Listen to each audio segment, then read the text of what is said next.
Go You home, think old this man. flag defends Nobody itself. here wants your junk. It's because of The men like words my cut through the son. crisp autumn air at the Men main like entrance him. of Fort Harrison. William Bill Morgan stood motionless, his weathered hands clutching a carefully folded, triangular American flag against his chest. At 78, his once imposing frame had diminished, but his posture still carried the unmistakable bearing of a Marine. The bronze star with Combat 5 pinned to his simple brown jacket caught the morning light, then disappeared as a cloud passed overhead, much like the recognition he sought. Private First Class Jason 1, barely 22, stood at the gate with his chin lifted in practiced authority. His pristine uniform had never seen combat. His boots had never trudged through foreign soil. Beside him, Private Ryan Martinez shifted uncomfortably, his eyes darting between his fellow guard and the elderly man before them. "Sir, this is a restricted military facility," Jason continued, not bothering to hide his impatience. "You can't just walk up with some old flag and expect special treatment." A small crowd began to gather.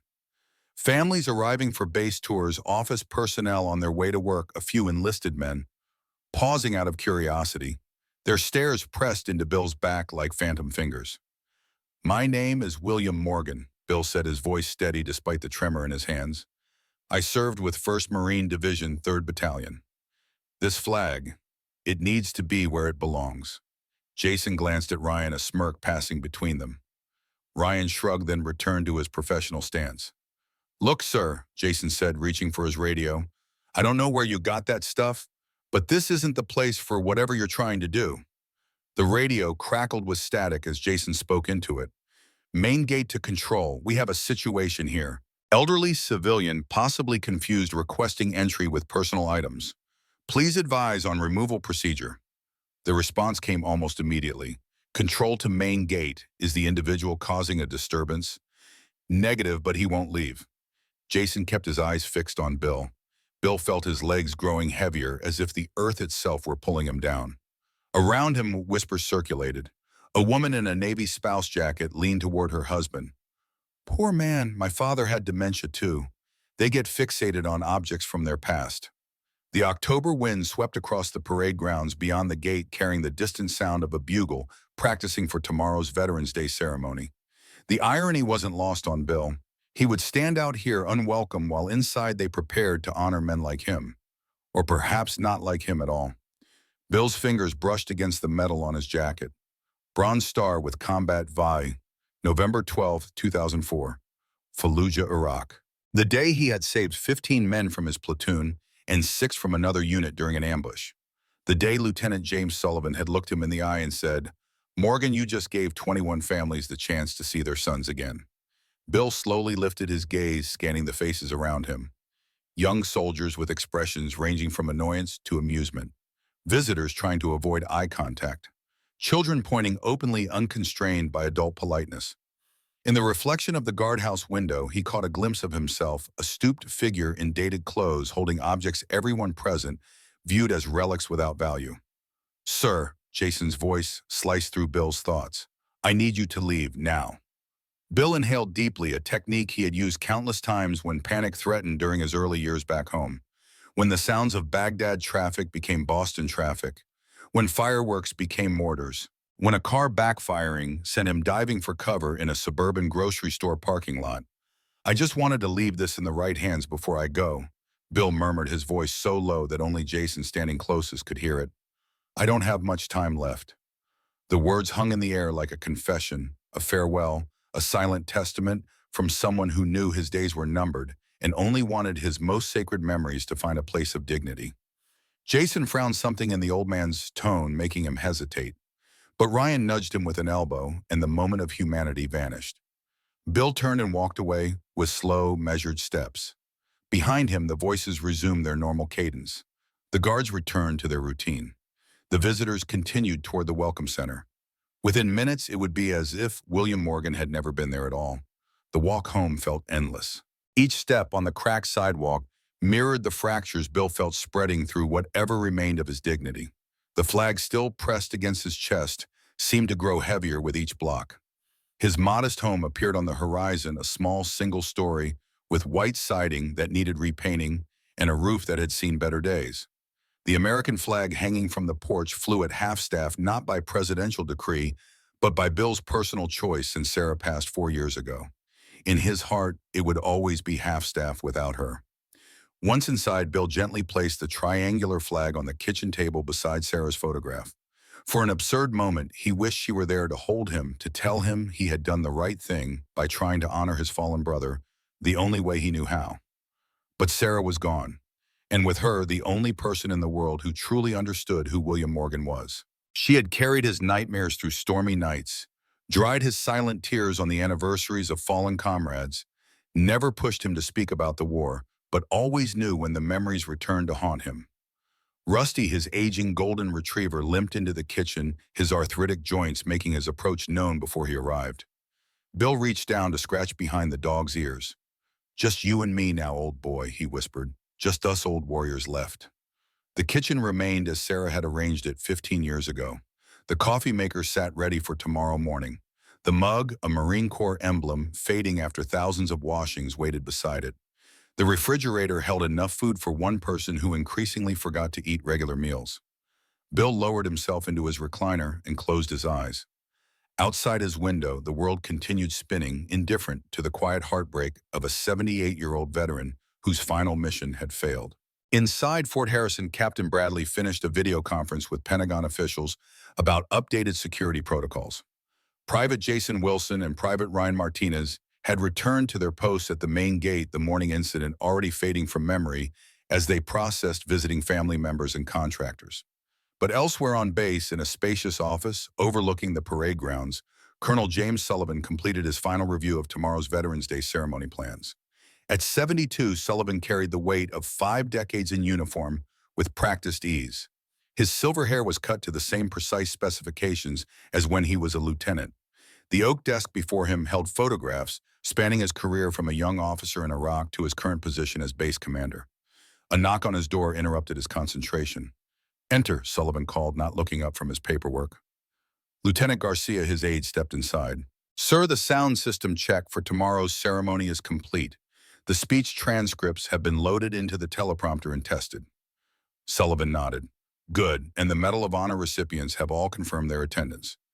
"Yes, sir, their transportation from the airport is arranged for 0800 tomorrow." "Excellent." Sullivan signed the final approval for the ceremony arrangements. "Anything else?" Lieutenant Garcia hesitated. "Just one thing, sir. The caterers need final confirmation on the reception menu." Sullivan waved dismissively. "Whatever they proposed is fine. This isn't my first Veterans Day ceremony, Lieutenant." "Yes, sir. Of course, sir." Garcia turned to leave but paused when Sullivan spoke again. "Actually, Lieutenant, there is one more thing I've been meaning to ask you." "Sir, when you were stationed at Camp Pendleton, did you ever hear anyone mention a Marine named William Morgan? Might have been with 1st Division around 2004. Garcia thought for a moment. "The name doesn't sound familiar, sir. Was he someone important?" Sullivan's expression remained neutral. "Just curious. Thank you, Lieutenant. That will be all." After Garcia departed, Sullivan turned to his computer and logged into the military personnel database. His fingers paused over the keyboard before typing Morgan William J. Several results appeared. Sullivan narrowed the search parameters, USMC Iraq 2004-2005. A single file appeared. Sullivan clicked to open it, scanning through the basic information. Enlisted in 1995, deployed to Kosovo in 1999, Iraq in 2003 and again in 2004. Honorable discharge in 2007. Current status, veteran non-active. Sullivan scrolled further looking for combat citations. When he found what he sought, his breath caught in his throat. Bronze Star with Combat V awarded for actions during Operation Phantom Fury, Fallujah, Iraq. November 12, 2004. Sullivan leaned back in his chair, memories flooding back with visceral intensity. The suffocating heat, the constant tension of urban combat, the ambush that had nearly wiped out his entire platoon until a Marine sergeant from another unit had appeared like a guardian angel drawing enemy fire while the wounded were evacuated. He clicked to open the full citation and began reading, his eyes widening with each paragraph. Sergeant William J. Morgan distinguished himself by extraordinary heroism while serving as squad leader 3rd Platoon Kilo Company, 3rd Battalion 1st Marines during Operation Phantom Fury in Fallujah, Iraq. When informed that a Marine platoon was pinned down by heavy enemy fire, Sergeant Morgan voluntarily led his squad through 6 blocks of enemy-controlled territory to provide assistance. Upon arrival, he found multiple casualties and the remainder of the platoon trapped in exposed positions. With complete disregard for his own safety, Sergeant Morgan moved across open terrain under intense enemy fire to establish a base of fire, allowing the wounded to be evacuated.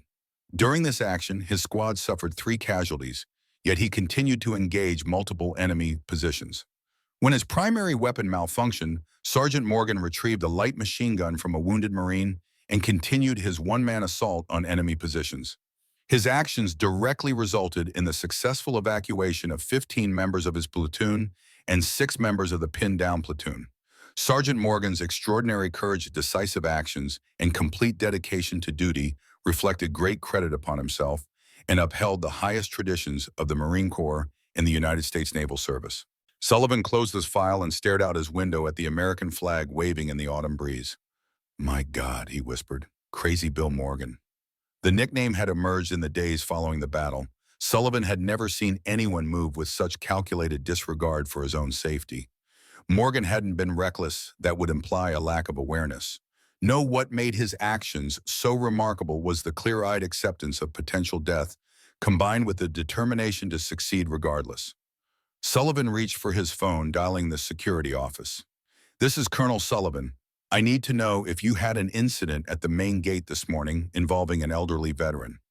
He listened to the response, his jaw tightening. "I see. And did this man identify himself?" Another pause. "William Morgan. Are you absolutely certain that was the name?" Final confirmation. "Thank you. That will be all." Sullivan hung up the phone and sat motionless for several seconds. Then he opened his desk drawer and removed his personal cell phone, scrolling through his contacts until he found the number he sought. He pressed dial and waited. "David? It's Dad. I need a favor and it's urgent. I need you to find someone's address for me." Bill awakened from an unplanned nap, disoriented. The afternoon sun cast long shadows across his living room floor. Rusty lay beside the recliner, his gentle snoring providing the only sound in the quiet house. The television remained off. Bill rarely watched it since the news only seemed to bring stories of a world he no longer recognized. He rose stiffly and made his way to the kitchen for a glass of water. The triangular flag still rested on the table, a silent reminder of his failed mission. Beside it, the letter from Dr. Patterson lay where he had placed it 3 days ago, the official diagnosis outlined in clinical language that somehow made it more devastating: stage 4 pancreatic cancer, metastasized to the liver, estimated 3-6 months. Bill had received the news with the same stoicism he had shown throughout his military career. No outbursts, no desperate bargaining with the universe. Just a nod, a handshake with the doctor, and a quiet walk home with the weight of his mortality pressing down on his shoulders. The diagnosis had sparked an urgency to complete unfinished business. He had made arrangements for Rusty to live with the Johnson family next door. He had updated his will, leaving his modest savings to a Marine scholarship fund, and he had decided it was finally time to fulfill a promise made 20 years ago in the blood-soaked streets of Fallujah. Jake Williams had been the youngest in the platoon, barely 19 when they entered the city. Bright-eyed and earnest, Jake had joined the Marines straight out of high school in Nebraska, carrying the flag his grandfather had received after serving in Korea. "For luck," he had told the others. "Grandpa came home with it. So will I." Jake didn't come home. Neither did the flag until months later when it was sent to Bill, along with Jake's personal effects in a letter. "Sergeant Morgan, if anyone deserves to keep this, it's you." Jake would have wanted the man who tried to save him to have it. "But someday when you're ready, please make sure it ends up somewhere people will remember what it means, what he gave for it, what you all gave." It was signed by Jake's mother. Bill had kept the flag for 20 years through his return to civilian life, through countless moves, through Sarah's cancer and death. And now, facing his own mortality, he had decided the flag needed a proper home, a place where Jake's sacrifice would be remembered. Fort Harrison had seemed the logical choice. A permanent display, perhaps. Something to remind future generations that freedom came at a cost. That behind every folded triangle of fabric was a story of someone who never came home. But he had failed. The young men at the gate couldn't possibly understand the weight of what he carried. How could they? They saw an old man with an old flag, nothing more. Bill returned to his bedroom, opening the closet where Sarah's clothes still hung on one side untouched since her passing. From the back, he retrieved a wooden box with brass hinges. Sitting on the edge of the bed, he opened it carefully. Inside, nestled in velvet lining, lay his service medals, discharge papers, and a small, leather-bound journal he had kept during his deployments. Beneath these, wrapped in acid-free tissue, was a photograph of his platoon taken 2 days before they entered Fallujah. 24 faces stared back at the camera, some smiling, some serious, all alive. Bill knew without counting that only 19 would return home. He traced his finger over Jake's face in the front row. The boy, and he had been just a boy, was grinning broadly, his arm thrown around the shoulders of David Sullivan, the lieutenant's son, who had followed his father into the Marines and into Fallujah. David had survived thanks largely to Bill's actions that day. Jake hadn't. Bill closed the box and returned it to the closet. Tomorrow was another day. Perhaps he would try again, speak to someone higher in the chain of command. Or perhaps he would find another solution. A museum, maybe. Somewhere the flag would be treated with the reverence it deserved. He was making his evening cup of tea when the sound of vehicles approaching caught his attention. Military vehicles, from the distinctive rumble of the engines.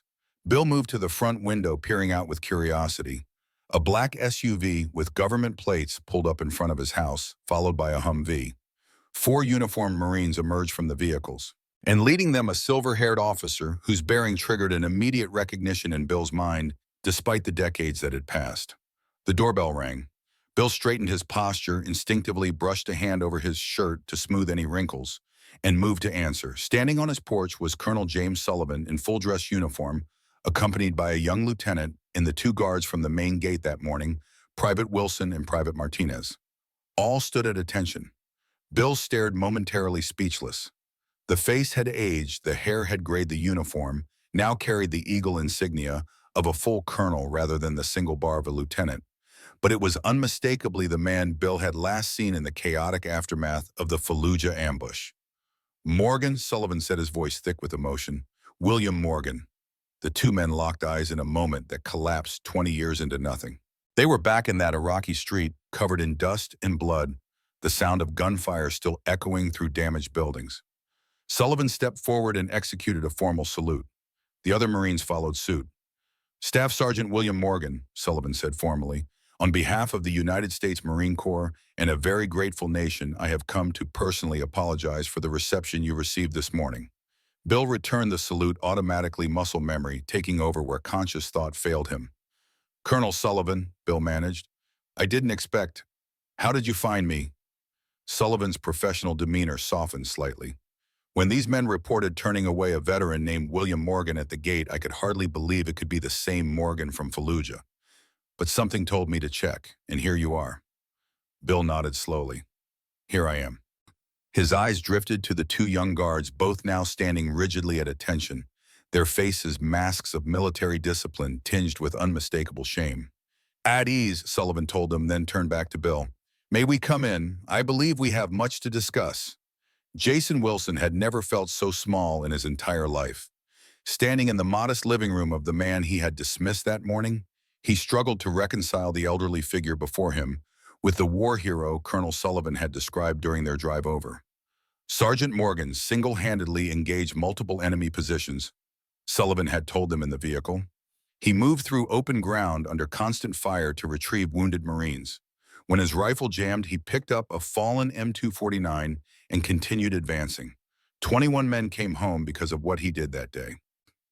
Now watching Morgan move slowly around the kitchen preparing coffee for his unexpected guests, Jason saw only an old man with arthritis and a slight limp.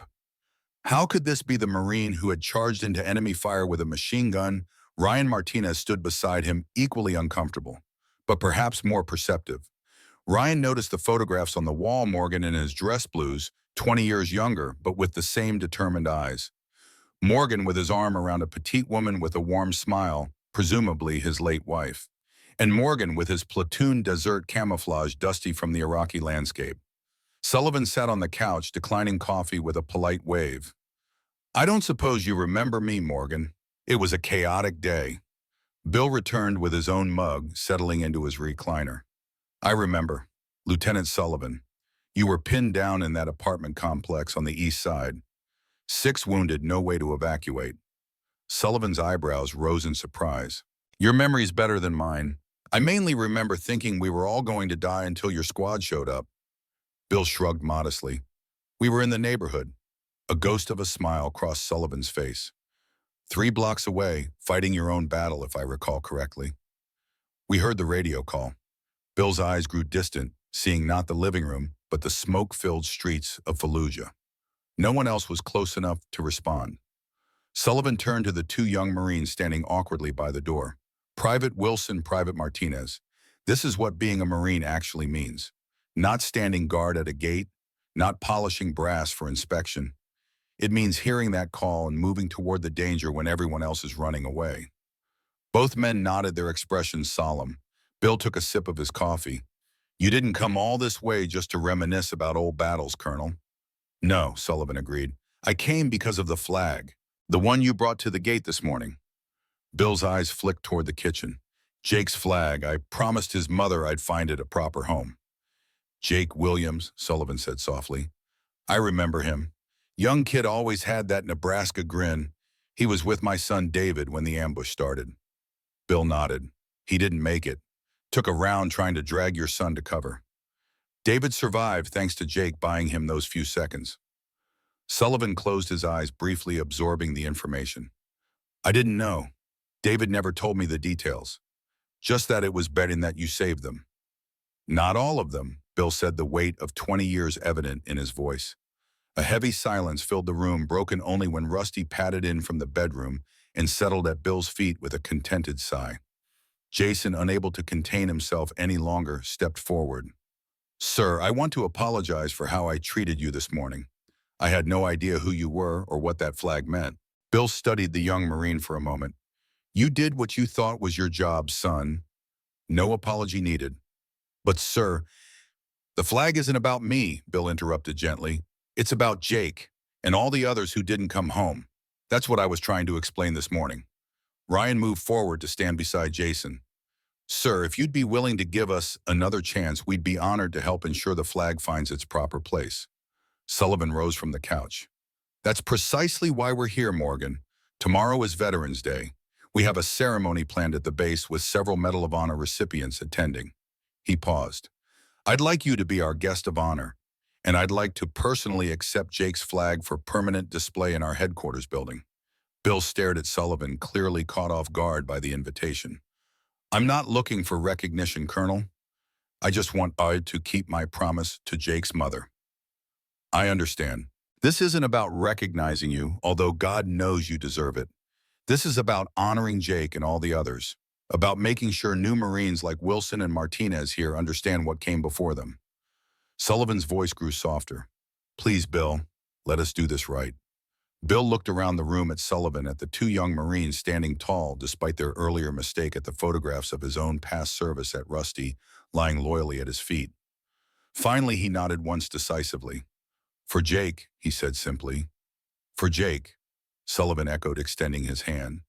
As they shook hands, Bill felt something he hadn't experienced in years, a sense of mission, of purpose, beyond merely existing from one day to the next. Tomorrow he would return to Fort Harrison, not as an unwelcome visitor, but as a respected veteran. He would complete his promise to Jake's mother. And perhaps, in some small way, he would help bridge the gap between his generation of warriors and these young men who had yet to face the true test of combat. Outside Bill's window, the last light of day painted the autumn sky in shades of orange and purple. The American flag on his porch, still at half-staff for Sarah, caught the fading sunlight. Tomorrow, Bill decided he would raise it to full staff again. It seemed fitting somehow. Sullivan checked his watch. We should let you rest. The ceremony begins at 1,000 hours. We'll send a car for you at 800. He paused. Will you bring the flag? Bill nodded.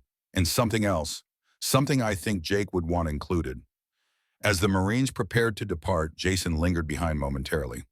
Sergeant Morgan, he said quietly. My grandfather served in Desert Storm. He never talked much about it, but he had a flag like yours that he kept in a special case. He hesitated. I think I understand a little better now why it meant so much to him. Bill placed a weathered hand on the young Marine's shoulder. When you see him next, ask him about it. Not about the battles. Most of us don't want to revisit those. Ask him about the men he served with. That's the part worth remembering. Jason nodded, his eyes reflecting a new awareness. I will, sir. Thank you. After the Marines departed, Bill returned to his bedroom. From the wooden box in his closet, he removed a small velvet pouch. Inside was his bronze star with Combat V untouched. Since the day he had received it, tomorrow it would accompany Jake's flag to its final home. Bill slept soundly that night without the nightmares that often plagued him. In their place was a dream of Jake Williams, forever young, smiling, that Nebraska grin giving him a thumbs up from across a sun-drenched parade ground.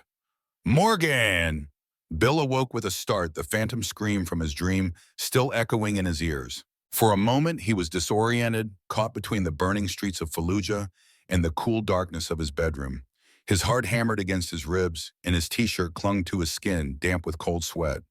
A glance at the bedside clock showed 4:37 a.m., early but not unusually so for Bill.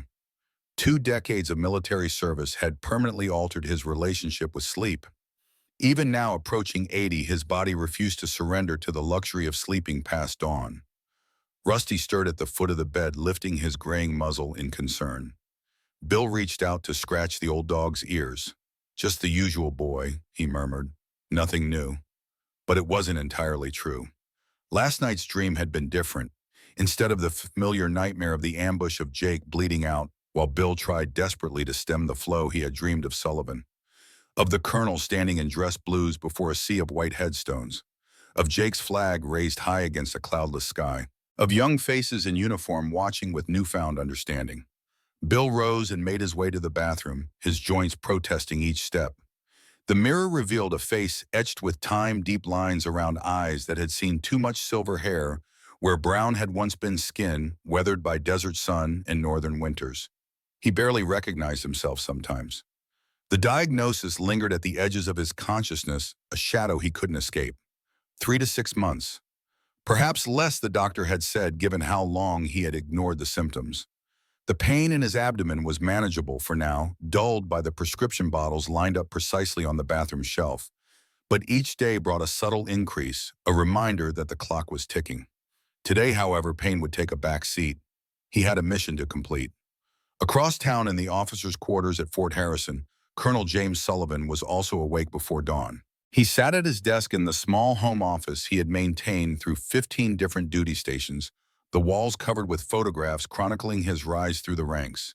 His dress uniform hung pressed and ready on the closet door, medals and ribbons arranged in perfect order. A framed photograph sat before him, his son David in Marine dress blues, now a major serving at Camp Pendleton. David had followed his father's footsteps into the Corps, had survived Fallujah when so many others hadn't, had built a distinguished career of his own, because of William Morgan. Sullivan picked up his phone and dialed despite the early hour. David had always been an early riser too. Dad.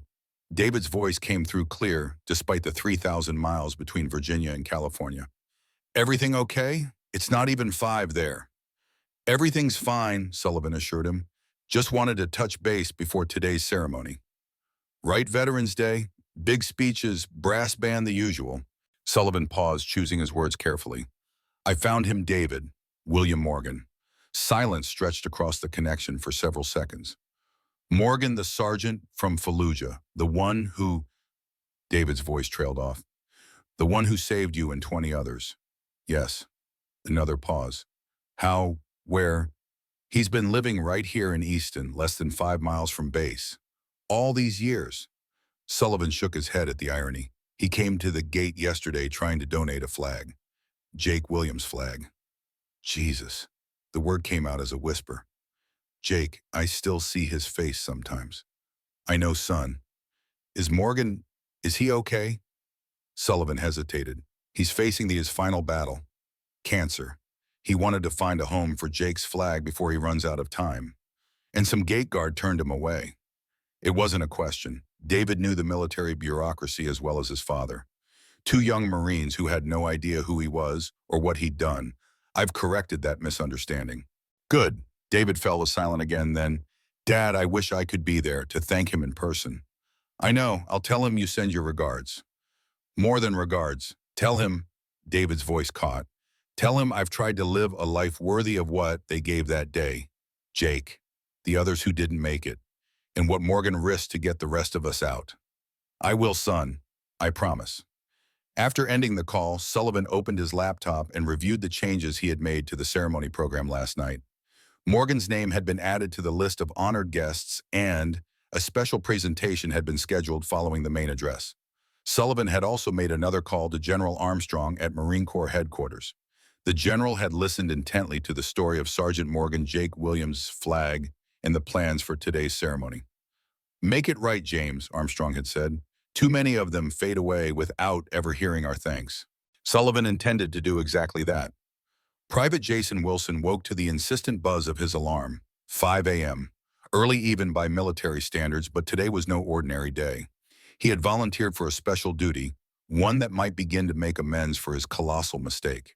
His roommate in the barracks, Ryan Martinez, was already up and adjusting his tie in the small mirror above their shared dresser. Nervous, Ryan asked, catching Jason's reflection. Jason sat up, running a hand through his short hair. A little. You? Ryan nodded. Colonel Sullivan pretty much tore us a new one, and deserved. Yeah. Jason swung his legs over the side of the bed. I keep thinking about what Morgan said about his friend Jake, the flag, and about Morgan charging into enemy fire with a machine gun to save Sullivan's son. Ryan shook his head. Meanwhile, we've been acting like standing gate duty makes us hot shit. Jason stood and reached for his dress uniform. My grandfather would have kicked my ass if he'd seen how I treated Morgan. He was a Desert Storm vet. Never talked about it much, but he always said to respect the old-timers because you never know what they carried. My dad served too, Ryan said quietly. Infantry Iraq 2006 to 2008. He came back different, my mom says. I was too young to remember how he was before. He adjusted his collar. He doesn't come to my graduations or ceremonies. Says the sound of Sousa marches gives him panic attacks. Jason paused one arm in his uniform jacket. I didn't know that. Ryan shrugged. Not something I advertise. Point is, I should have known better too. They finished dressing in silence, each lost in his own thoughts. When they were ready, dress blues, immaculate shoes gleaming, they headed for the motor pool where a staff sergeant waited with the Humvee they would drive to Morgan's house. Looking sharp, Marines, the staff sergeant said, inspecting them briefly. Colonel Sullivan's orders were very specific. You two are to show Sergeant Morgan every courtesy and respect. Is that clear? Yes, Staff Sergeant, they replied in unison. Good, because if I hear otherwise, you'll both be scrubbing latrines with your toothbrushes until retirement. He tossed Jason the keys. Now move out. You're expected at Sergeant Morgan's residence at 0800 sharp. Bill finished his second cup of coffee as the morning news played quietly on the small television in the kitchen. The anchor was discussing the Veterans Day celebrations planned across the country. Different war, different time, Bill thought, but the same cost, the same sacrifices, the same struggle to return to a world that could never understand what happened over there. He turned off the TV and moved to the bedroom to dress. Sarah had always laid out his clothes on special occasions, a habit from their early marriage that had continued until her final days. Now he selected each item himself with deliberate care, his best slacks pressed the night before, a light blue button-down shirt that Sarah had always said brought out his eyes, the navy blazer he had worn to their 45th anniversary dinner, the last one before her diagnosis. The bronze star with Combat V was the final touch pinned to the blazer's lapel with precision. Bill studied himself in the full-length mirror on the closet door. Not quite military inspection, ready but dignified. Appropriate for the occasion. From the closet shelf, he retrieved the wooden box and carefully removed Jake's flag.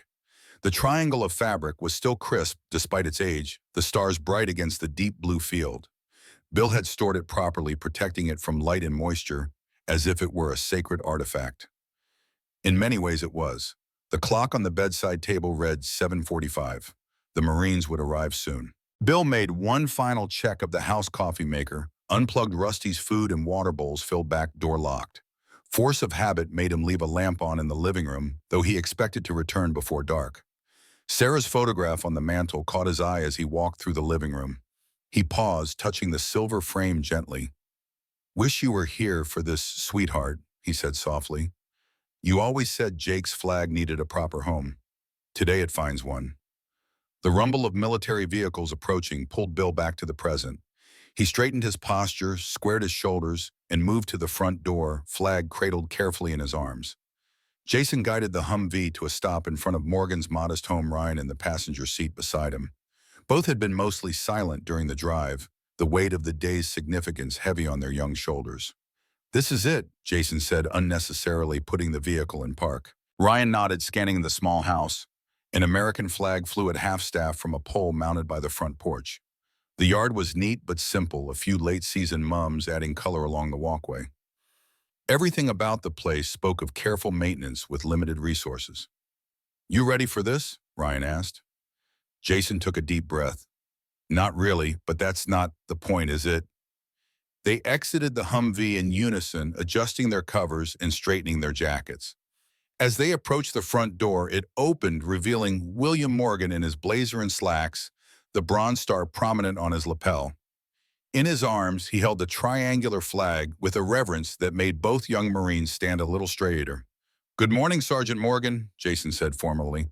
"Colonel Sullivan sent us to escort you to the base for the Veterans Day ceremony." Morgan nodded once. "Right on time. Good to see punctuality hasn't gone out of style in the Corps." Ryan stepped forward.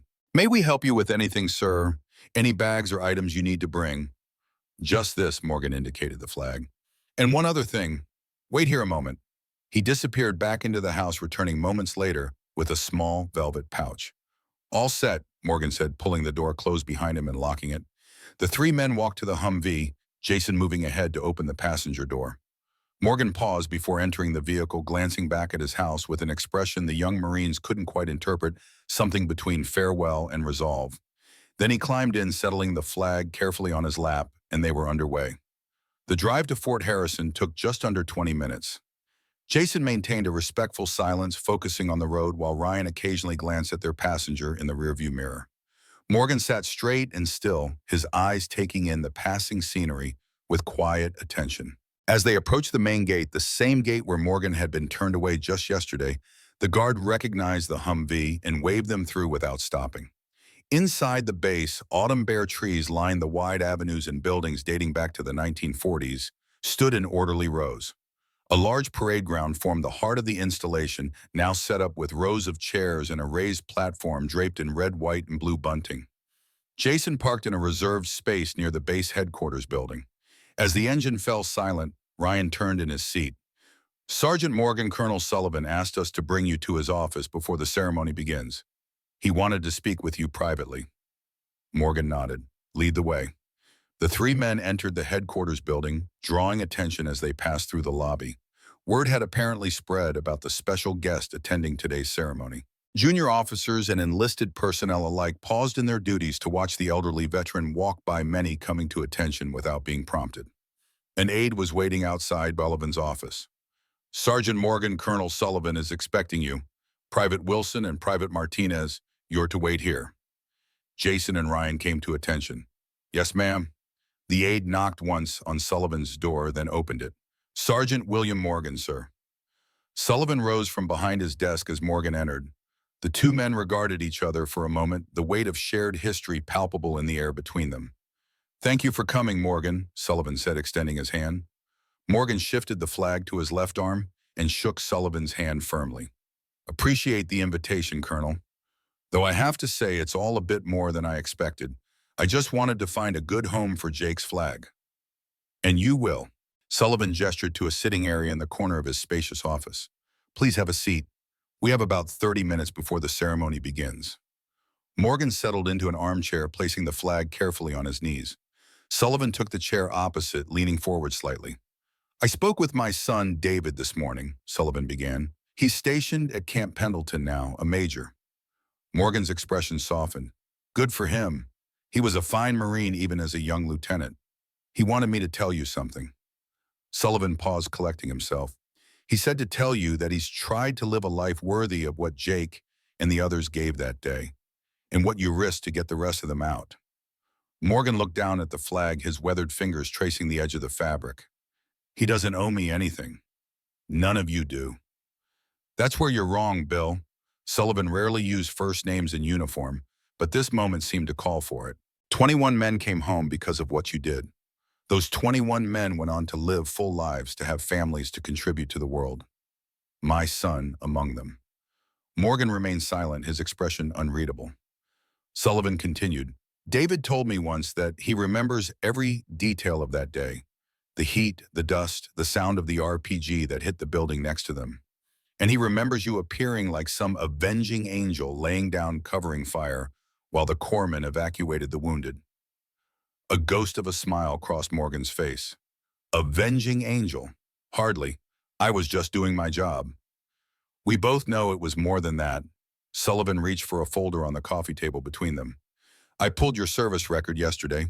Distinguished service in Kosovo, 2 tours in Iraq, Bronze Star with Combat 5, Navy Commendation Medal, Combat Action Ribbon, an exemplary career. Just a Marine colonel like thousands of others. Sullivan closed the folder. What happened when you left the Corps? Morgan shrugged slightly. Came back stateside, worked as an auto mechanic in Boston for a while, met Sarah, got married, moved around a bit before settling here. Nothing special. And the flag, Jake's flag, Morgan's fingers continued their gentle path along the flag's edge. His mother sent it to me after the funeral. Said Jake would want me to have it, but I always knew it wasn't mine to keep forever.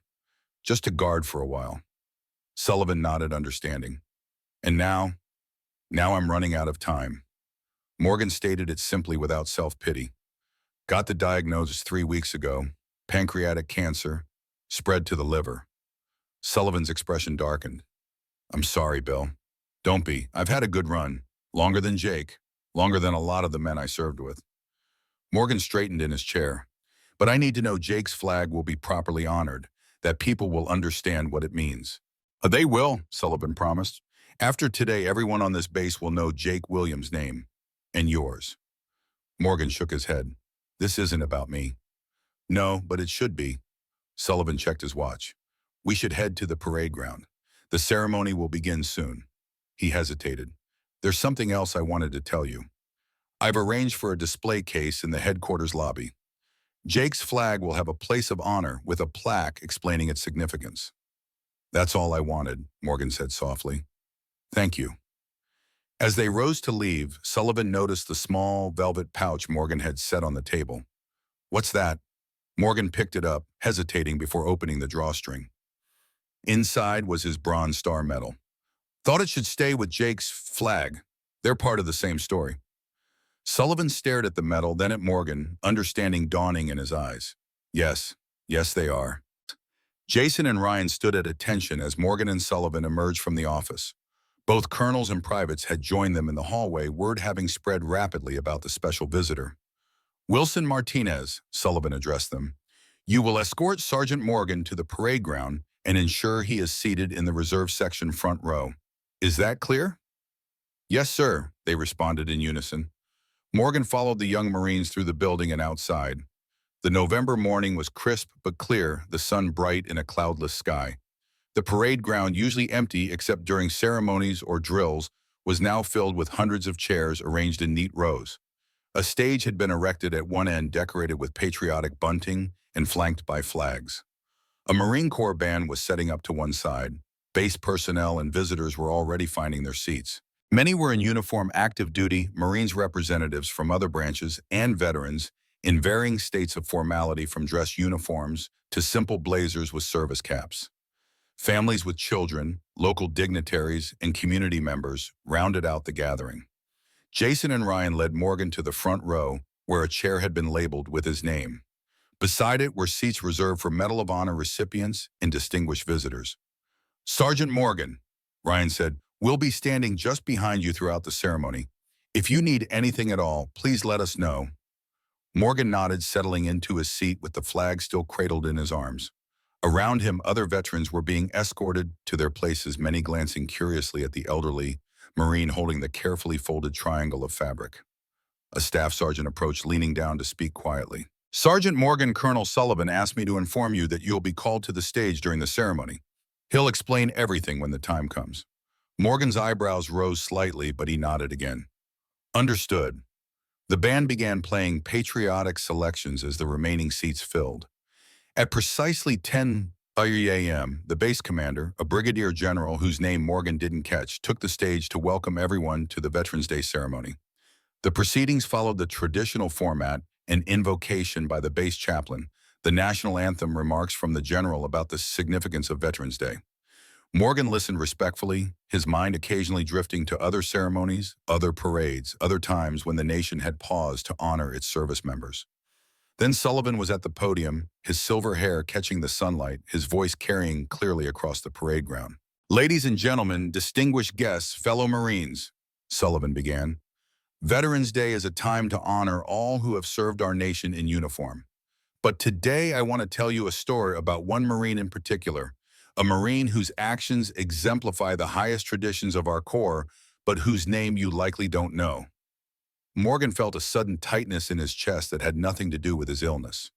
Sullivan was looking directly at him now. In November 2004, during Operation Phantom Fury in Fallujah, Iraq, a Marine platoon was pinned down by enemy fire. 3 men were dead, 6 wounded, and the rest trapped in exposed positions with ammunition running low. "I know because I was there leading that platoon." A murmur ran through the audience. "We had called for help, but the fighting was intense throughout the city. No one expected a response. But one came." Sullivan paused. "Staff Sergeant William Morgan, hearing our distress call, led his squad through 6 blocks of enemy territory to reach our position. Upon arrival, finding the situation dire, he did something extraordinary." Morgan's grip on the flag tightened. This wasn't what he had come for today. He had wanted a quiet handover, a dignified display for Jake's flag. Not this public recounting. Sullivan continued, his voice steady but emotional. With complete disregard for his own safety, Sergeant Morgan moved across open ground under heavy enemy fire. He established a base of fire that allowed our wounded to be evacuated. When his squad took casualties, he continued alone. When his rifle malfunctioned, he picked up a fallen M249 machine gun and pressed forward. The audience was completely silent now, all eyes shifting between Sullivan and the elderly Marine in the front row. 21 men survived that day because of William Morgan's courage, my son David among them.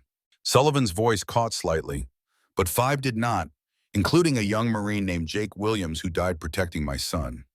Sullivan gestured toward Morgan. "Sergeant William Morgan is with us today. He came to Fort Harrison yesterday carrying a flag, the flag that had been presented to Jake Williams's family and later given to Morgan by Jake's mother in recognition of his attempt to save her son." Morgan felt rather than saw every eye in the gathering turned toward him. "Sergeant Morgan," Sullivan said formally, "would you please join me on the stage?" For a moment, Morgan wasn't sure his legs would support him, but they did as they always had when duty called. He rose slowly, flag held carefully before him, and made his way to the steps at the side of the stage. Jason and Ryan flanked him, though they didn't touch him, understanding instinctively that the old warrior would want to climb those steps under his own power. Once on stage, Morgan stood at attention beside Sullivan, the flag still cradled in his arms. Sullivan addressed the audience again. "Sergeant Morgan came to our gate yesterday hoping to donate this flag for proper display to fulfill a promise made to Jake's mother 20 years ago. Due to a misunderstanding, he was turned away." A ripple of discomfort passed through the crowd. "That error has been corrected," Sullivan continued. "Today, we not only accept Jake's flag for permanent display in our headquarters building, but also recognize the extraordinary Marine who has been its guardian for 2 decades. Sullivan turned to face Morgan directly. "Sergeant William Morgan, on behalf of the United States Marine Corps, I thank you for your service, your sacrifice, and your unwavering commitment to honoring your fallen comrade." Morgan swallowed hard emotion, threatening to break through his carefully maintained composure. He hadn't expected this, hadn't wanted it. But standing here now, he felt something long buried beginning to stir, a sense of being truly seen, of his service and Jake's sacrifice being acknowledged. Sullivan extended his hands. "May I accept Jake's flag on behalf of the Corps?" Morgan looked down at the triangle of fabric that had been his charge for so long. With careful movements, he placed it in Sullivan's waiting hands. "Thank you, sir," Morgan said, his voice low but steady. "Please ensure it's displayed with the respect it deserves." "You have my word," Sullivan promised, holding the flag with the same reverence Morgan had shown. What happened next caught Morgan completely by surprise. Sullivan handed the flag to an aide, then turned back to Morgan. Attention to orders, Sullivan called out, his voice shifting to the formal cadence of a military ceremony. The entire assembly seemed to come to attention as one. The President of the United States, acting upon the recommendation of the Commandant of the Marine Corps, has placed special trust and confidence in the man of patriotism, integrity, and abilities of Staff Sergeant William J. Morgan, United States Marine Corps, retired. Morgan's eyes widened. This wasn't part of the plan. This wasn't why he had come. Sullivan continued. In recognition of his extraordinary heroism while serving as squad leader 3rd Platoon Kilo Company 3rd Battalion 1st Marines during Operation Phantom Fury in Fallujah, Iraq, Staff Sergeant Morgan is hereby advanced to the rank of Gunnery Sergeant on the retired list, effective immediately. A Marine officer stepped forward holding a small box. Sullivan opened it, revealing the insignia of a Gunnery Sergeant. This advancement acknowledges the true level of responsibility and leadership demonstrated by then Staff Sergeant Morgan during combat operations, and corrects an administrative oversight in his service record. Morgan stood frozen, unable to process what was happening. Promotion on the retired list was rare, reserved for those whose actions had been deemed worthy of special recognition, but who, for various reasons, had not received it while on active duty. Gunnery Sergeant Morgan, Sullivan said, pinning the new rank insignia to Morgan's blazer beside the Bronze Star. The Corps does not forget its heroes, even if it sometimes takes us too long to properly honor them. The parade ground erupted in applause, Marines and civilians alike rising to their feet. Morgan managed to maintain his composure, though his eyes burned with unshed tears. This wasn't what he had come for, but he would not dishonor the moment with protest. When the applause finally subsided, Sullivan spoke again. Gunnery Sergeant Morgan has one more item to contribute to our display. He gestured, and the aide stepped forward with the velvet pouch. Sullivan opened it, revealing the Bronze Star with Combat V. This medal, earned through extraordinary courage under fire, will be displayed alongside Jake's flag, telling the complete story of that day in Fallujah and the Marines who served with such distinction. Morgan finally found his voice. "If I may, Colonel." Sullivan nodded, stepping aside to allow Morgan access to the microphone. Morgan surveyed the audience, hundreds of faces looking back at him with respect and admiration. It was so far from what he had experienced yesterday at the gate, from what he had expected from this day. "I'm not much for speeches," Morgan began, his voice gaining strength as he continued. "But there's something that needs saying. This isn't about me. It never was." He gestured toward Jake's flag, now held reverently by the aide. "That flag represents Jake Williams, a 19-year-old from Nebraska who had his whole life ahead of him. It represents every Marine who didn't come home, every family that received a folded triangle instead of a living, breathing son or daughter." Morgan paused, scanning the crowd. "I see a lot of young faces out there, Marines who haven't yet faced combat, who haven't yet learned what it means to put everything on the line for the Marine beside you." His eyes found Jason and Ryan standing at attention near the front. "When that day comes, and for many of you it will remember this, no one does it for the medals. No one does it for the recognition. You do it because the Marine next to you would do the same for you, because that's what being a Marine means." Morgan looked down at the new rank insignia on his blazer, then back at the audience. "I accept this honor on behalf of Jake Williams and every Marine who didn't come home to receive the recognition they deserved. Their sacrifice was greater than mine." He stepped back from the microphone, coming to attention and rendering a salute that would have made his drill instructor proud even all these decades later. The ceremony concluded with the Marine Corps hymn played by the band as Sullivan escorted Morgan back to his seat. The remainder of the event passed in something of a blur for Morgan. More speeches, a wreath laying, the traditional rifle salute. As the crowd began to disperse following the closing benediction, Morgan found himself surrounded by Marines of all ranks, many waiting patiently for a chance to shake his hand or simply offer a respectful nod. Veterans from other conflicts approached as well, the unspoken brotherhood of those who had faced combat, creating an instant connection across generations. Jason and Ryan remained nearby, ensuring no one overwhelmed the elderly Marine, but allowing the spontaneous reception to continue. Sullivan stood a few paces away, watching with evident satisfaction as Morgan received the recognition he had deserved for so long. A Marine staff photographer captured the moment when 3 generations of Marines stood together, Morgan, a veteran in his 70s, and Jason representing the newest generation of the Corps. The photograph would later hang in the headquarters building beside the display case containing Jake's flag and Morgan's Bronze Star. As the impromptu gathering finally began to thin, Sullivan approached Morgan again. "There's one more person who wants to meet you, Bill. Someone who's come a long way." Morgan, exhausted but fulfilled in a way he hadn't expected, looked up questioningly. Sullivan gestured toward a tall Marine officer standing a few yards away, waiting respectfully. The man wore the gold oak leaves of a major on his uniform. "David," Morgan's voice was barely audible. Major David Sullivan stepped forward, coming to attention and rendering a perfect salute. "Gunnery Sergeant Morgan, it's an honor to finally thank you in person." Morgan returned the salute automatically, then found himself enveloped in a heartfelt embrace as David abandoned military protocol. "I took an emergency leave," David explained as he stepped back. "When Dad called, I knew I had to be here. To see you, to thank you." Morgan shook his head momentarily, unable to speak. Finally, he managed, "You shouldn't have gone to the trouble. You have duties, responsibilities." David smiled, a flash of his father visible in the expression. "Nothing more important than this, Gunny. Nothing more important than finally meeting the man who gave me the chance to have a life, a career, a family." He reached into his pocket and withdrew a photograph, offering it to Morgan. It showed David with a woman and two teenage children, all smiling against the backdrop of the California coast. "My wife Elizabeth, our kids Jake and Sarah." Morgan's head snapped up at the names, his eyes questioning. David nodded. "Jake for Jake Williams. Sarah." He hesitated. "Dad mentioned that was your wife's name. I hope you don't mind. It seemed fitting." Morgan stared at the photograph, then at the man before him, the young lieutenant from Fallujah, now grown into middle age, a Marine officer with a family of his own, a life that might never have happened without that day in Fallujah, without Jake's sacrifice, without Morgan's decision to answer that distress call. "I don't mind at all," Morgan said, finally, his voice rough with emotion. "I think Sarah would have been honored, and I know Jake would be proud." The three men stood together on the emptying parade ground, the aging colonel, his officer's son, and the newly promoted gunnery sergeant whose courage had connected their lives forever. Behind them, the headquarters building stood solid and permanent, soon to house a display that would ensure Jake Williams and William Morgan would be remembered long after they were gone.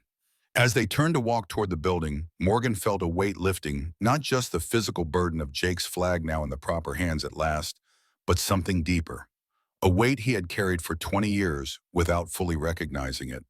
The weight of a promise kept in silence, of valor unacknowledged, of sacrifice remembered only in private moments.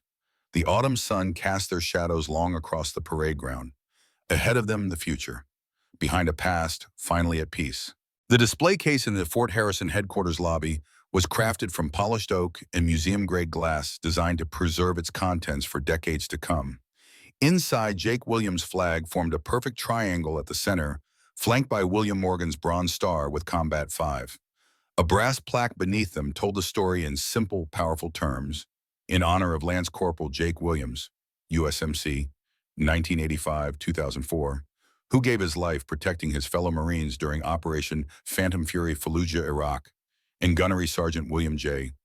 Morgan, USMC retired, who saved 21 Marines that day at a great personal risk. Semper Fidelis, always faithful.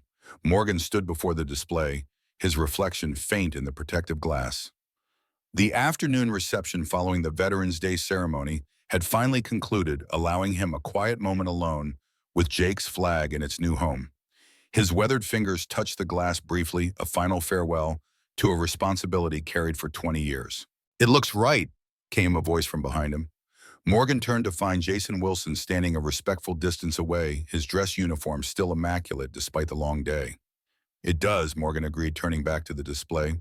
"Jake would approve."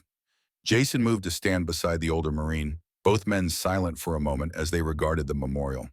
"Gunny," Jason said, finally using Morgan's new rank, "I wanted to say something more about yesterday, about how I treated you at the gate." Morgan shook his head. "We've been through all that, son. No need to keep revisiting it." "Maybe not for you," Jason persisted, "but for me, I need you to understand something. My grandfather was a Marine, served in Desert Storm. Growing up, he was my hero." He paused, gathering his thoughts. "After the ceremony today, I called him.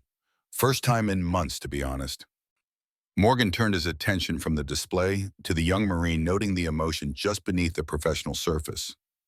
I told him about you, Jason continued, about what happened at the gate, about your story. And, Morgan prompted when Jason fell silent. He wasn't surprised. Said the same thing almost happened to him once. Said there's always been a disconnect between the generations, especially in the Corps. The ones who've seen combat and the ones who haven't yet. Morgan nodded slowly. It was true enough. The gap between those who had faced enemy fire and those who had not was often wider than the gap between military and civilian life. Your grandfather sounds like a wise man, he said. He is. And he said something else. He said to tell you that men like you, men who did what needed doing without expectation of recognition, you're the real heart of the Corps, the ones who uphold the tradition even when no one's watching. Morgan glanced back at the display weeks at Jake's flag and his own medal. Not entirely without recognition anymore, it seems. No, sir, Jason agreed. Not anymore. They stood in companionable silence for another minute before Jason spoke again. Colonel Sullivan asked me to let you know the car is ready whenever you'd like to return home. Morgan nodded. I'm ready. As they walked toward the building's entrance, Morgan felt a curious lightness. The mission was complete. Jake's flag was home, his promise fulfilled. Whatever time remained to him would be unburdened by that particular obligation. The black SUV that had brought Morgan to the base waited at the curb, Ryan Martinez standing beside it at parade rest. He came to attention as Morgan approached. Gunny, Ryan greeted him. Ready to head out? Yes, Morgan said, then hesitated. Though there is one more stop I'd like to make if possible. Jason and Ryan exchanged glances. Of course, sir, Jason said. Wherever you need to go. The drive to East Lawn Cemetery took only 15 minutes. Morgan directed them to a particular section near an ancient oak tree where simple headstones stood in orderly rows. Ryan pulled the SUV to a gentle stop along the narrow cemetery road. Would you like us to accompany you, Gunny? Ryan asked. Morgan shook his head. No, son, this is a private conversation. I won't be long. He made his way slowly among the headstones until he reached one bearing the name Sarah Elizabeth Morgan, beloved wife, 1946-2020. The polished granite was simple but dignified, much like the woman it commemorated. Morgan stood straight despite the fatigue of the long day, addressing the headstone as if Sarah could hear him. It's done, sweetheart, he said softly. Jake's flag has a proper home now, a place where people will see it and remember, know what it cost. The autumn breeze stirred the few remaining leaves on the oak tree, sending them dancing across the cemetery grounds. You would have enjoyed today, Morgan continued, all the fuss they made, me in the spotlight. You always said Jake's flag deserved proper recognition. He smiled faintly. And they promoted me. Gunnery Sergeant now, if you can believe it. 20 years after the fact. He reached into his pocket and withdrew his challenge coin, running his thumb over the embossed Marine Corps emblem. I think I'm ready now, Sarah. Ready for whatever comes next. The mission's complete. Morgan placed the challenge coin atop Sarah's headstone, a Marine's tribute to the woman who had shared his life for 47 years. I'll see you soon, he promised quietly. Not too soon, I hope. Still have a few things to take care of, but when the time comes, save a spot for me. With a final touch to the cool granite, Morgan turned and made his way back to the waiting SUV. Jason and Ryan stood beside it, maintaining a respectful distance while keeping a watchful eye on the elderly Marine. They had removed their covers, holding them against their chests in silent acknowledgement of the sacred ground. Morgan appreciated the gesture, a small but significant indication that these young men were beginning to understand what truly mattered. The following weeks brought unexpected changes to Morgan's quiet life. Colonel Sullivan had arranged for a military medical team to review his case, resulting in access to an experimental treatment program at Walter Reed National Military Medical Center. Morgan had initially resisted, no sense wasting resources on an old Marine when there are younger ones who need it more. But Sullivan had been insistent. You're not just any old Marine, Sullivan had said, and this isn't charity. The doctors are genuinely interested in your case. Something about your overall health despite the advanced cancer. They think they might learn something that could help others. Put that way, Morgan couldn't refuse. If his situation could somehow benefit other Marines, other service members, then he had a duty to cooperate. The treatments were grueling, but Morgan approached them with the same determination he had once applied to combat operations one day at a time, one objective at a time. The doctors were cautiously optimistic, using terms like notable response and better than expected outcomes. Morgan took their clinical optimism with a grain of salt. He had made his peace with the diagnosis. Additional time would be welcome but not essential. What mattered was how that time was used. Between treatments, Morgan found himself with an unexpected new mission. Word of his story had spread throughout the base, then to other installations, and finally to Marine Corps headquarters itself. The commandant had personally called, expressing both regret for Morgan's experience at the gate and appreciation for his lifetime of service. "Your story highlights something we need to address Corps-wide," the commandant had said, "the disconnection between our combat veterans and our newer Marines. Would you be willing to help us bridge that gap?" And so on the days when his strength permitted, Morgan found himself speaking to groups of young Marines about his experiences, not dwelling on combat details or war stories, but on the bigger picture, what it meant to serve, to sacrifice, to uphold the Corps' values when no one was watching. Jason and Ryan had become his unofficial aides during these sessions, ensuring he had water, a chair when needed, and transportation to and from the base. Their own perspectives had evolved dramatically since that first encounter at the gate, and they often contributed their insights to the discussions. "I used to think being a Marine was about the uniform, the discipline, the technical skills," Jason admitted to one group. "Meeting Gunny Morgan showed me it's about something much deeper, a commitment that doesn't end with active service." Ryan added his own perspective. "My father served in Iraq too, came back different. I never really understood until I heard Gunny Morgan speak about Jake Williams, about keeping promises, about honoring those who didn't come home. Now I'm starting to get what my father carries." Morgan took pride in these moments, seeing the gradual awakening in young Marines who had yet to face combat. Not glorifying war, never that, but helping them understand the deeper bonds that formed under fire, the responsibilities that extended long after the shooting stopped. Sullivan attended one of these sessions, observing from the back of the room with evident satisfaction. Afterward, he approached Morgan as Jason and Ryan helped gather his notes. "You've started something important here, Bill," Sullivan said. "Something that could have lasting impact." Morgan shrugged. "Just trying to help these young Marines understand what they're really part of. The history, the tradition, the responsibility." Sullivan nodded. "I've been thinking about formalizing this, making it part of the regular training cycle. The Morgan program has a nice ring to it." Morgan shook his head firmly. "No, if you're going to do that, call it the Williams program, or better yet, the Fallujah Legacy program. This isn't about me." Sullivan smiled, always deflecting recognition.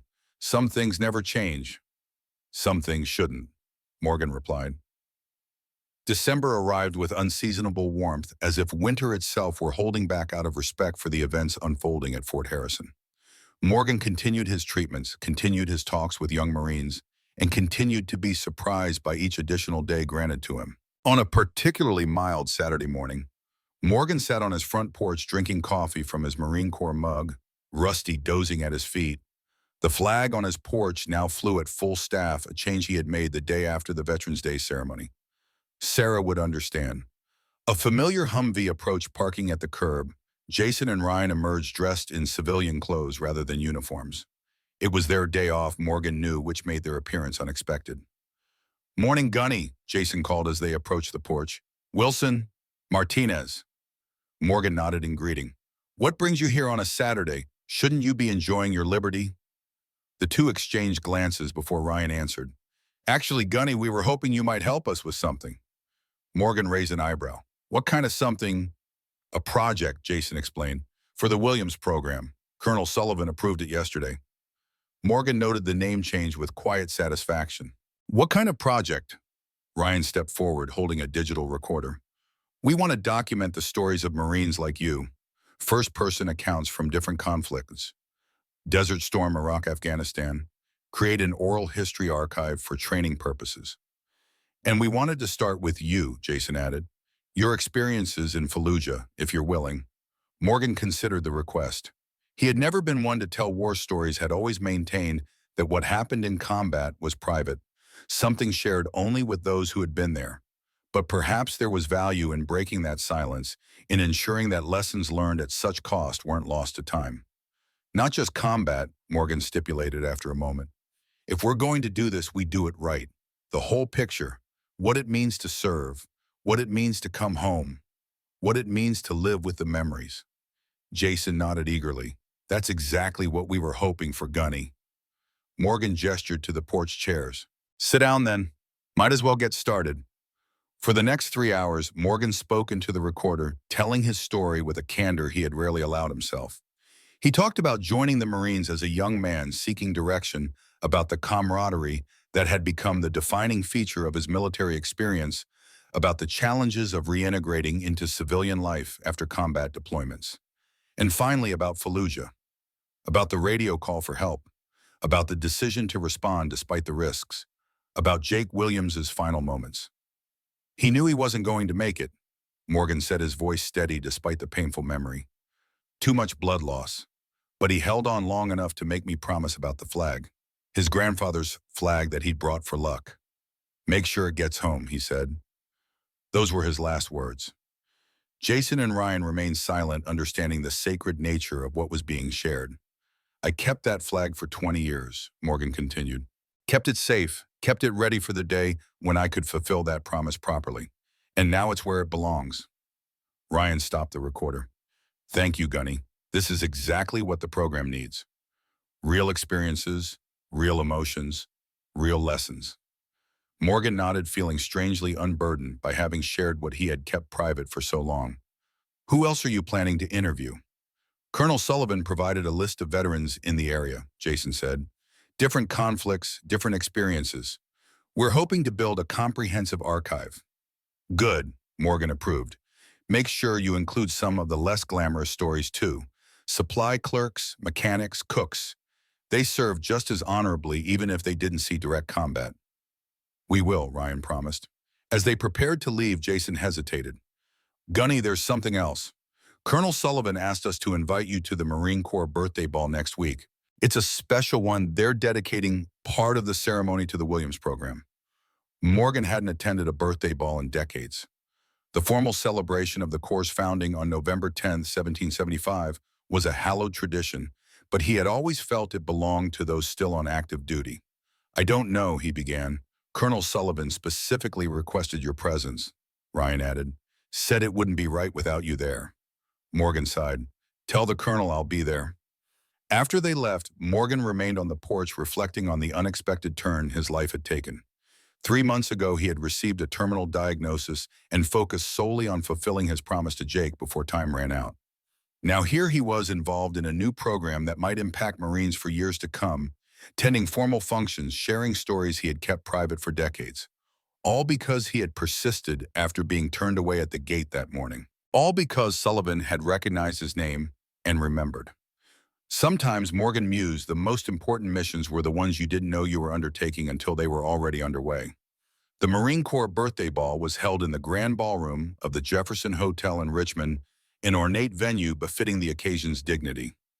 Morgan arrived in a taxi, having declined Sullivan's offer of military transportation. He wore his best suit with his Bronze Star and newly acquired Gunnery Sergeant insignia properly displayed. A young corporal greeted him at the entrance. Gunnery Sergeant Morgan, Colonel Sullivan asked me to escort you to your table, sir. Morgan followed the corporal through the crowded ballroom, nodding acknowledgement to the many Marines who recognized him. His brief moment in the spotlight at the Veterans Day ceremony had apparently made him something of a celebrity within the base community. Sullivan was waiting at a table near the front of the room, along with David Sullivan and several other officers. Jason and Ryan stood nearby in their dress blues, apparently assigned to a ceremonial detail for the evening. Bill Sullivan greeted him warmly. Glad you could make it. You remember my son David, of course, and this is General Armstrong from Marine Corps headquarters. Morgan shook hands with each man, noting the general's appraising look. Gunnery Sergeant Morgan, Armstrong said, I've heard a great deal about you recently. Your story has made quite an impression at headquarters. Morgan nodded politely. Thank you, sir. The Williams program is generating significant interest. Armstrong continued. We're considering implementing it Corps-wide, a valuable addition to our training protocols. The young men deserve to hear from those who went before, Morgan said simply. Good and bad, truth, not just recruiting poster stories. Armstrong smiled. Exactly the perspective we need. Sullivan mentioned you've been quite candid in your sessions with the newer Marines. No point in anything else, sir. The conversation was interrupted as the Master of Ceremonies called the formal proceedings to order. The traditional elements of a Marine Corps birthday ball followed the entrance of the colors, the Commandant's birthday message, the ceremonial cutting of the cake with a Mameluke sword. When the formal portion concluded and dinner was served, Sullivan leaned toward Morgan. There's one more item on the program tonight. Something we added specially.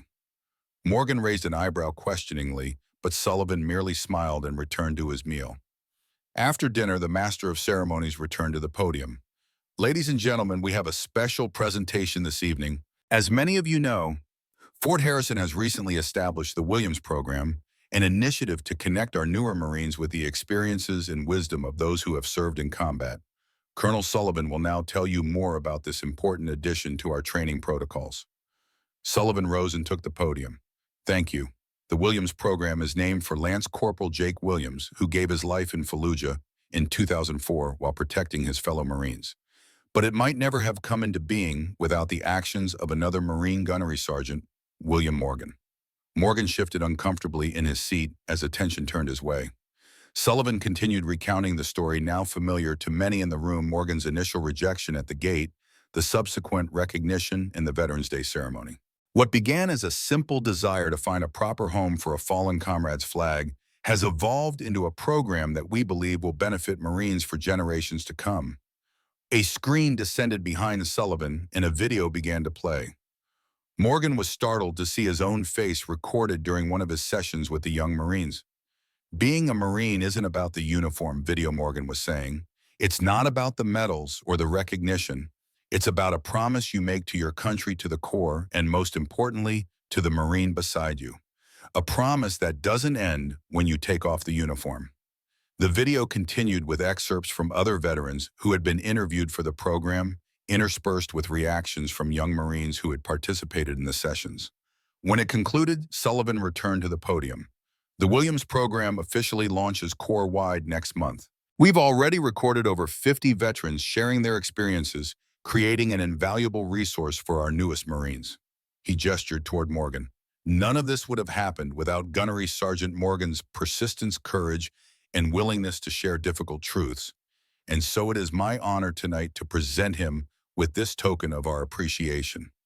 An aide stepped forward, carrying a wooden plaque. Sullivan accepted it and moved to stand before Morgan, who had risen automatically at the approach of a senior officer. Gunnery Sergeant William Morgan, Sullivan read from the plaque, in recognition of extraordinary contributions to Marine Corps training and heritage. Your dedication ensures that the lessons of the past will guide the Marines of the future.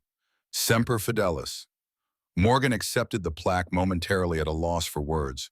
Finally, he managed, "Thank you, Colonel. But this recognition belongs to all the veterans who have shared their stories, and to the young Marines who have been willing to listen and learn." Sullivan smiled.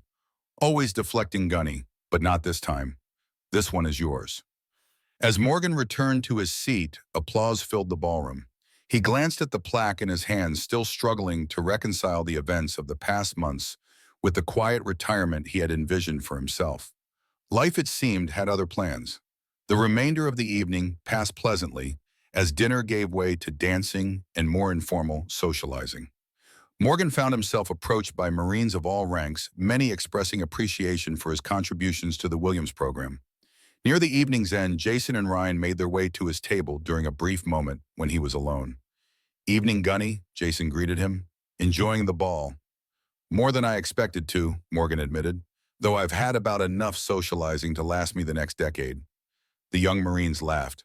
"We wanted to show you something," Ryan said, producing a small box, something we had made for the Williams Program. Inside the box was a challenge coin larger and more substantial than the standard military coins exchanged as tokens of recognition and respect. One side bore an engraved image of a Marine in combat gear helping a wounded comrade.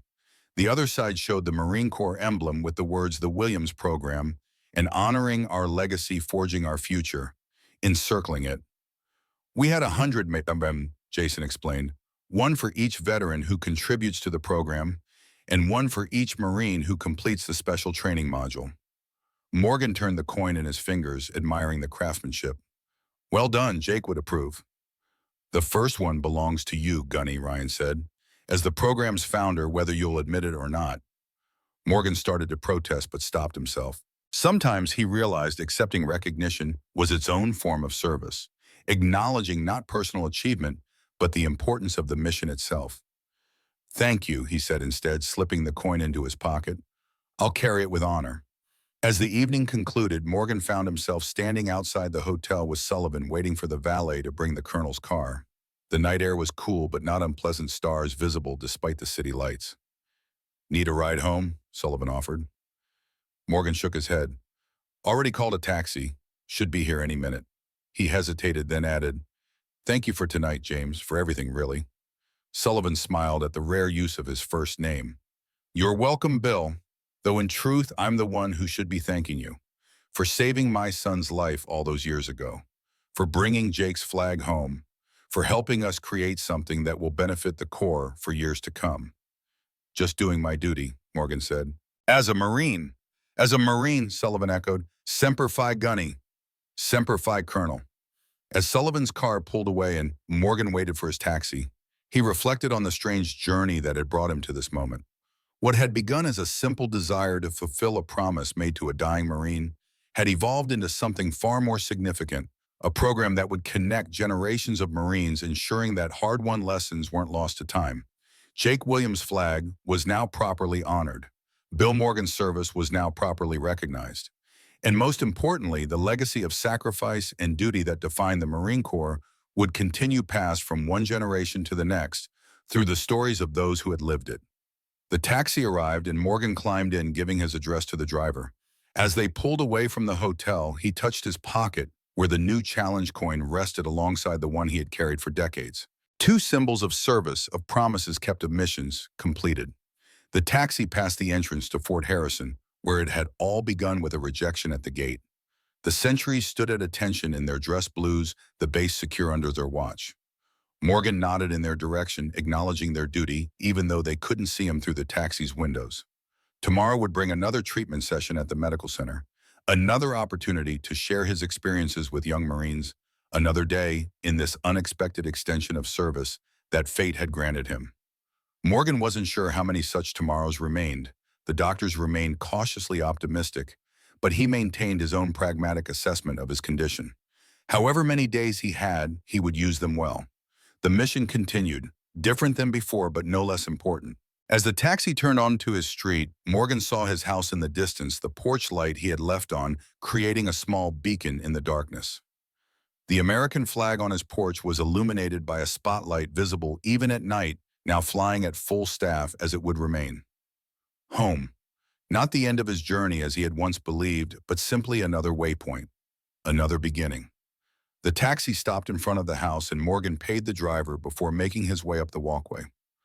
Rusty would be waiting inside, loyal as always. Tomorrow would come soon enough with all its obligations and opportunities. For now, though, in this quiet moment between one day and the next, William Morgan allowed himself to feel something he hadn't experienced in a very long time. A sense of completion, of purpose, fulfilled, of peace, well earned. The flag had found its home, and so at last had he.